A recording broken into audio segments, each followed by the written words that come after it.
قطر media corporation کا Urdu radio آپ سے مخاطب ہے۔ پروگرام پیش خدمت ہے صدائے دل۔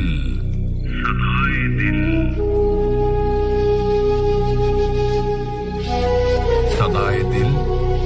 ترتیب و پیشکش سیف الرحمان۔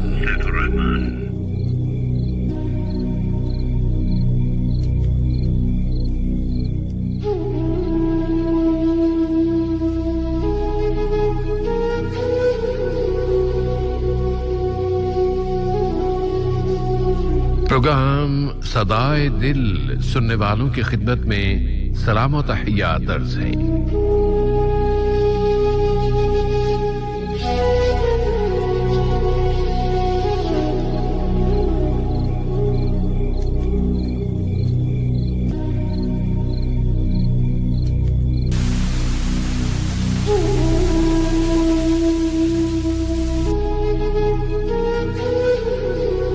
سامعین،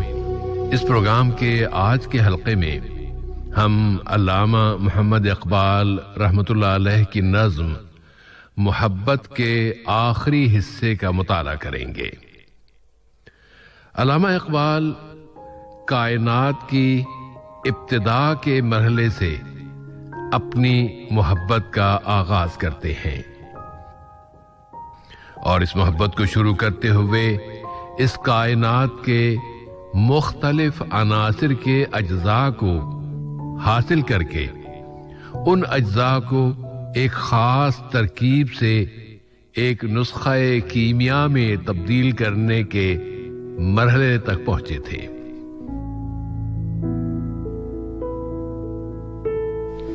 انہوں نے بتایا تھا کہ یہ کیمیا گر اس نسخے کے حصول کے لیے مسلسل کوشاں رہا ہے کہ وہ تو اس نسخے کو اسم اعظم سے بھی بڑھ کر سمجھتا ہے، اور کیمیا گر یعنی آپ صلی اللہ علیہ وسلم اس نسخے کے مندرجات سے آگہی چاہتے تھے، کوشش کر رہے تھے کہ یہ آفاقی نسخہ ان کے ہاتھ آ جائے اور ان کے علم میں یہ بات آ جائے کہ اس نسخے میں کیا کچھ لکھا ہوا ہے۔ اور اس کی اہمیت کا اندازہ اس امر سے بھی کیا جا سکتا ہے کہ نبی کریم صلی اللہ علیہ وسلم اس نسخے کو خود اسم اعظم سے بھی زیادہ کارآمد اور زیادہ مفید سمجھتے تھے اس نظم کے مطابق۔ اور اسم اعظم کے حوالے سے تو سبھی جانتے ہیں کہ اسم اعظم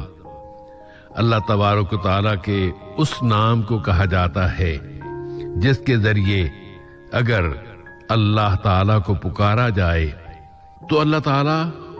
کبھی اس دعا کو رد نہیں فرماتا، بلکہ وہ دعا قبول فرما لیتا ہے۔ پھر آپ صلی اللہ علیہ وسلم اللہ تعالیٰ کی تسبیح اور حمد و ثنا بیان کرتے ہوئے اپنی جد و جہد، اپنی سعی و کاوش اور مسلسل کوششوں کے نتیجے میں عرش الہی سے یعنی آسمان سے یعنی انتہائی بلندیوں پر موجود ذات بابرکات سے وہ نسخہ کیمیا حاصل کرنے میں کامیاب ہو جاتے ہیں، اور آپ صلی اللہ علیہ وسلم کی دیرینہ اور دلی خواہش اور تمنا پوری ہو جاتی ہے۔ لیکن علامہ نے یہ بھی بتا دیا کہ یہ اتنی قیمتی بلکہ انتہائی بیش قیمت نسخہ یوں ہی آپ کے ہاتھ نہیں لگ گیا، بلکہ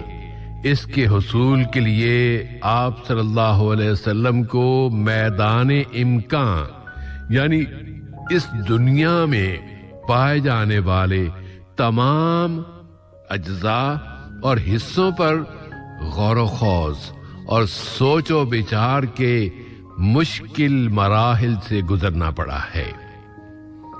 اور آپ اس غور و فکر اور تدبر کے نتیجے میں بارگاہ حق کے محرم کا درجہ حاصل کر چکے ہیں، اور محرم انتہائی قریبی ذات، رازداں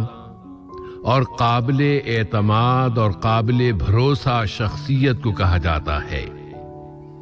تو جو شخصیت خود ہی رازداں ہو، قابل اعتماد ہو، تو پھر اس سے کوئی راز کی بات کیسے چھپائی جا سکتی ہے؟ کائنات کے اجزاء ترکیبی سے ان کی مختلف صفات کو لے کر جمع کیا، اس میں تاروں سے روشنی اور چاند سے جگر کا داغ طلب کیا، اور اگر روشن کرنے کے لیے تارے سے روشنی حاصل کی جاتی ہے تو اس کے بالکل برعکس جو حصہ ہے اور جو جز کہلاتا ہے، یعنی تاریکی، اندھیرا اور سیاہی، اس اندھیرے کو، اس سیاہی کو بھی اس نسخے کے اجزاء ترکیبی میں شامل کیا گیا ہے، اور اس کے لیے رات کے گھٹا ٹوپ اندھیرے کے بالوں کی ایک لٹ، یعنی تاریکی کا ایک حصہ لیا گیا۔ اور بات یہیں پر ختم نہیں ہو جاتی، بلکہ تاروں کی روشنی، چاند کے داغ جگر اور رات کی سیاہی کے ساتھ ساتھ بجلی میں پائی جانے والی تڑپ اور بے چینی، حوروں کی پاکیزگی اور حضرت عیسیٰ ابن مریم علیہما السلام کی سانسوں کی گرمی اور تپش بھی حاصل کی۔ پھر اس عظیم کیمیا گر نے خالق کائنات کے بتائے ہوئے اس نسخہ کیمیا کے مطابق رب العالمین کی ذات والا صفات سے بے غرضی اور بے پروائی، یعنی پروردگار کی اور پالنہار کی ادائے بے نیازی کو بھی ان اجزاء کے ساتھ شامل کر دیا۔ مزید آگے بڑھتے ہوئے فرشتوں سے ان کی عاجزی اور ان کی انکساری کو بھی لے لیا، اور اوس اور شبنم کی وارفتگی اور پھولوں کی پتیوں اور درختوں اور پودوں کی پتیوں پر پڑنے والی اوس اور شبنم سے کسی پر نچھاور ہو جانے کی صفت حمیدہ بھی لے لی، اور اب اس کے بعد کی داستان محبت سنتے ہیں اور جانتے ہیں کہ علامہ اقبال رحمۃ اللہ علیہ نے فرماتے ہیں، پھر ان اجزاء کو گھولا چشمہ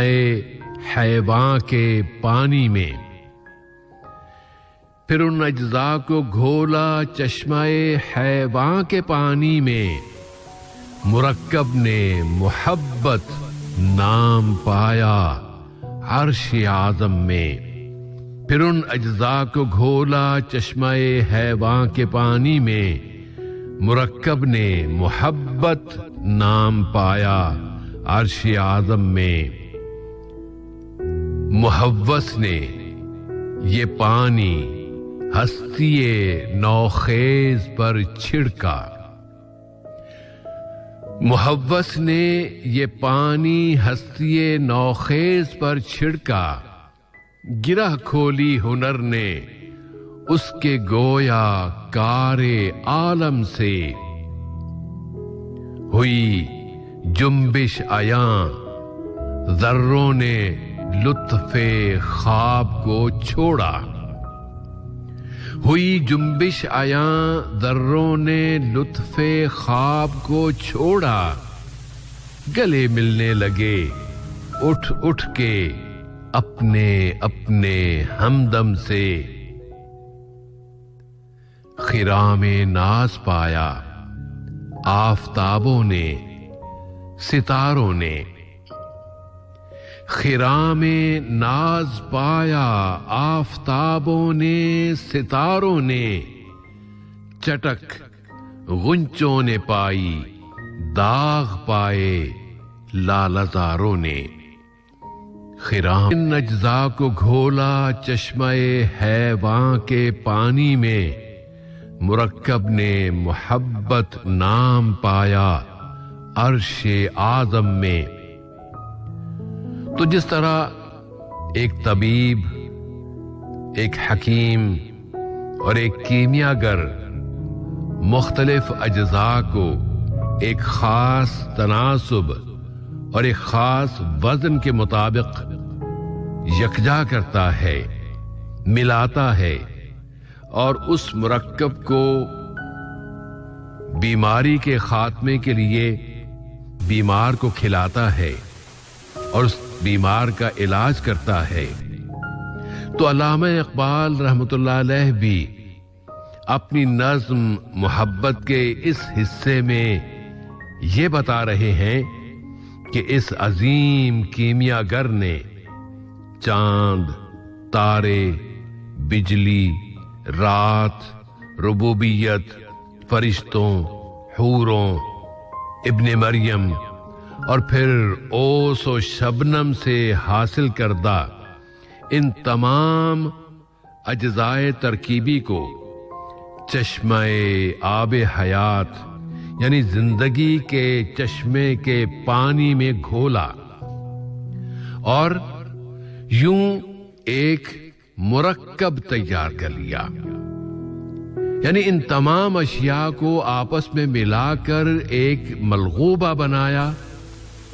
یہاں پر اگر ہم اردو کے دو الفاظ سمجھ لیں تو بہت سے حالات کو سمجھنے میں ہمیں مدد ملے گی۔ ایک لفظ ہے مفرد۔ مفرد یعنی تنہا، اکیلا، یعنی سنگولر، اور اس کے بالمقابل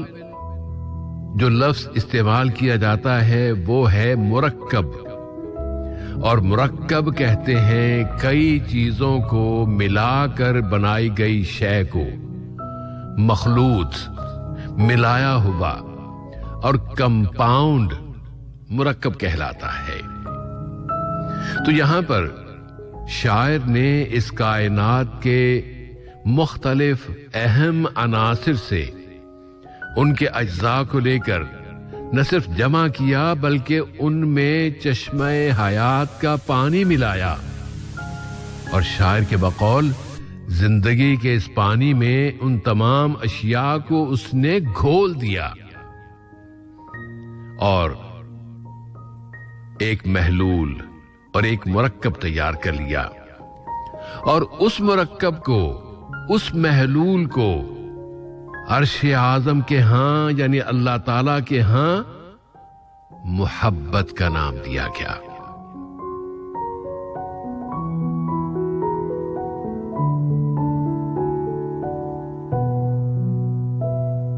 پھر فرماتے ہیں محوس نے یہ پانی ہستی نوخیز پر چھڑکا، گرہ کھولی ہنر نے اس کے گویا کار عالم سے۔ محوس سامعین کہتے ہیں کیمیاگر کو، کیمسٹ کو، اسی طرح ٹوٹ کر بہت زیادہ محبت کرنے والے کو بھی محوس کہا جاتا ہے، اور اس لفظ محوس کا اصل مادہ ہے ہوس، تو ہوس کے شکار کو بھی محوس کہا جاتا ہے، لیکن یہاں چونکہ مختلف اشیاء کو ملانے، اس سے ایک مرکب کو تیار کرنے اور اس مرکب اور محلول کو ایک نام دینے کی بات ہو رہی ہے، تو موقع و محل یہی کہہ رہا ہے کہ یہاں پر محوس کے معنی کیمیاگر اور طبیب اور حکیم کے ہی مناسب محسوس ہوتے ہیں۔ تو کیمیاگر نے ان تمام اشیاء کو آب حیات میں یعنی زندگی کے پانی میں گھول کر اس پانی کو ہستی نوخیز پر چھڑکا. یہ ہستی نوخیز کسے کہا جاتا ہے؟ ہستی نوخیز یعنی ابھی ابھی وجود میں آنے والی ہستی اور وجود میں آنے والی ذات ہستی نوخیز کہلاتی ہے. اسے نوزائیدہ بھی کہتے ہیں. تو اس کیمیا گر نے اس کائنات میں پائی جانے والی بہت سی اہم اشیاء کو آب حیات میں زندگی کے پانی میں گھول کر وہ پانی ابھی ابھی وجود میں آنے والی ہستی پر چھڑک دیا. تو اس طرح ہنر اور کاریگری نے دنیا کے کاروبار یعنی کار عالم کی مشکل کو حل کر دیا. محوس نے یہ پانی ہستی نوخیز پر چھڑکا، گرہ کھولی، ہنر نے اس کے گویا کار عالم سے.